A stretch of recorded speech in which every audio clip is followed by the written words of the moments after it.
Everyone আসসালামু আলাইকুম, কেমন আছেন সবাই? রেডি হচ্ছে, বাইরে যাবো, লিপস্টিক দেওয়া শেষ, দেন মাস্কারা দিচ্ছি। মাস্কারা আমার খুবই পছন্দ। আর হচ্ছে আমার তিল, অরিজিনাল তিল, এটাকে একটু হাইলাইট করলাম।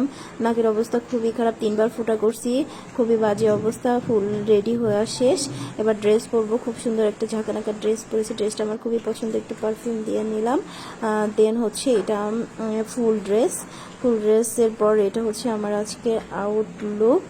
এখন আমি বাইরে চলে যাবো। বাইরে গিয়ে দেখি খুবই বাজে অবস্থা, পানি আর কাদা দিয়ে, এক পাশে পানি কাদা রাস্তা, ফুললি খুবই বাজে অবস্থা, আর এক পাশে হচ্ছে আবর্জনা দিয়ে ভরা। আমি কোনো রিক্সা সিএনজি কিছু পাচ্ছি না, হেঁটে হেঁটে মেইন রোডের দিকে রওনা দিলাম। মেইন রোডে গিয়ে দেখি খুবই বাজে অবস্থা, সব কিছু স্টাক হয়ে আছে, rickshaw CNG, auto rickshaw, truck, খুবই অবস্থা জ্যামে পড়ে আছে।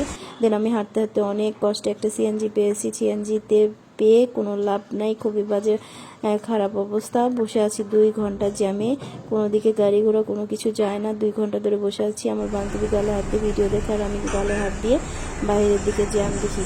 কোথায় যাই, যেখানে যাব সেখানে তো যাইতেই পারলাম না, খুবই অবস্থা জ্যামে, কখন যাবো জানি না।